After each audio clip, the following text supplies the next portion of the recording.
It has been well said that Buddhism is Hinduism stripped for export. You see, Hinduism is a way of life that goes far, far beyond what we in the West call religion. It involves cookery, everyday family life, house building, just everything. It's the whole Hindu way of life. And so you can't export it, just as you can't export Shinto from Japan. It belongs to the soil and the culture. But there are essential elements in it that can be transmitted outside the culture of India. And Buddhism was one of the ways of doing just that. So one might say simply this, to try and sum up what Buddhism is about. The word Buddha is derived from the root Bud in Sanskrit, B-U-D-H, which means to be awake. So the Buddha is the awakened man, the man who woke up.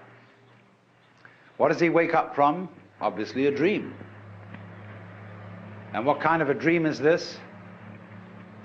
Well, I would call it a state of hypnosis.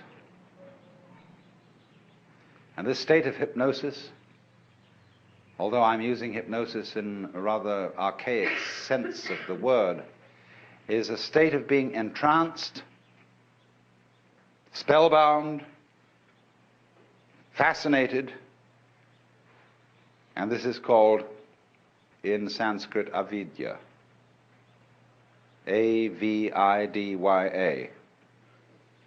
Vidya is knowledge in Sanskrit, and it is the root from which we get videre in Latin, to see, and so vision in English. So putting the A in front of it means non. Avidya, not seeing.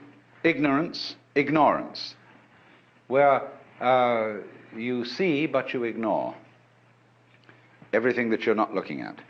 When you put the beak of a chicken on a white chalk line, and the chicken is fascinated with that and can't get away from the chalk line, that's avidya. So in the same way, our beaks were put on a chalk line when we were hypnotized into the notion of attending to life by conscious attention alone, by the spotlight to the exclusion of the floodlight. And so we began to imagine that we were separate individuals. What is called in Buddhism Sakkaya Drishti, the view of separateness. And a Buddha is one who has overcome that.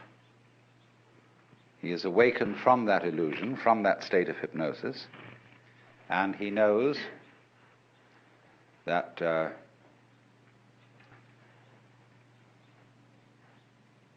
well, I can't put what he knows in any positive terms. This is the special thing about Buddhism. Everything in Buddhism sounds negative. Let's put it this way. Let's suppose you engage yourself in a relationship with the Buddha, or with one. I mean, there are hundreds of Buddhas. The one we call Gautama is just the historical Buddha that everybody knows about. But one Buddha leads to another, because as a result of his relationships with people, he turns them into Buddhas too, awakened people. Now you meet one of these people, and he's going to give you a rough time. But one of the Buddhas running around these days is Krishnamurti. And Krishnamurti absolutely destroys everybody's religion. Why do you believe this? Why are you hanging on to that? Why do you want to insist that this idea is so? See? And he shows you that all your fixed formulations, all the ideas to which you cling, are spurious. And then you suddenly get into a kind of vertigo, dizziness, that you feel suddenly that you're no longer standing on the firm ground, but that the universe has suddenly turned into water, or worse, air, or worse still, empty space. There's nothing to hold on to. Now you see, often when one discusses religion with people, they say, well, I need a religion because I need something to hold on to. Well, that's the way not to use a religion. Because if you use religion as something to hold on to, your religion is an expression of unfaith. Faith is where you let go, not where you hold on. When the cat falls off the tree, the cat relaxes, you see. And so the cat lands with a soft thud and doesn't get hurt because the cat has faith. But if the cat in midair were suddenly to grab itself with all 4 feet and tighten up, you see, it'd be hurt. And that's what people do when they say, Rock of Ages, cleft for me, let me hide myself in thee. They want something to hold on to, you see. And that is unfaith. So the method of Buddhism, it's called the Dharma, doesn't mean the law, it means the method. The method is to knock the stuffing out of you, to take away everything to which you cling, to cleanse you completely of all beliefs, all ideas, all concepts of what life is about, so that you are completely let go. So Buddhism has no doctrines at all that you have to believe in. I don't care what background you come from, whether you're a Roman Catholic or at one extreme or a logical positivist at the other. Both are clinging to something, you see?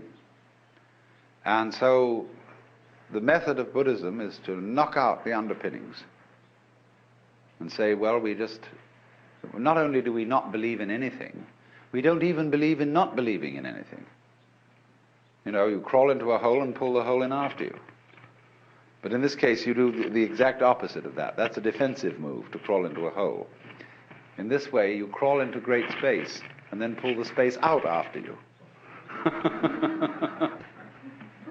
And to go through this is pretty rough, because you can do it on what seems at first to be a merely intellectual level. So you can engage a group of people in a discussion, and you can start, whenever they propose an idea that is their sort of guiding principle of life, you demolish it, show that it doesn't hold water. And step by step you unearth, by talking with them, what are the fundamental ideas they're operating on. Everybody is. Everybody is a philosopher. Everybody has metaphysics, although they may not know what it is, because they've never examined it. But by this method you bring it out, and you demolish it. And this suddenly, what seemed like a very nice intellectual discussion, turns into sheer murder. People get really anxious. They develop all the trembles and the symptoms of extreme anxiety. And so they finally say to the guru, the teacher, well, heaven's sakes, what do you believe in? He says, I'm not proposing anything. I didn't set anything up. Well, how do you navigate? How do you exist? This is what's the problem. Because you see, what we're moving from, as I suggested a moment ago, we're moving from a state of affairs where we're accustomed to navigation on land to a state of affairs where we're in the water.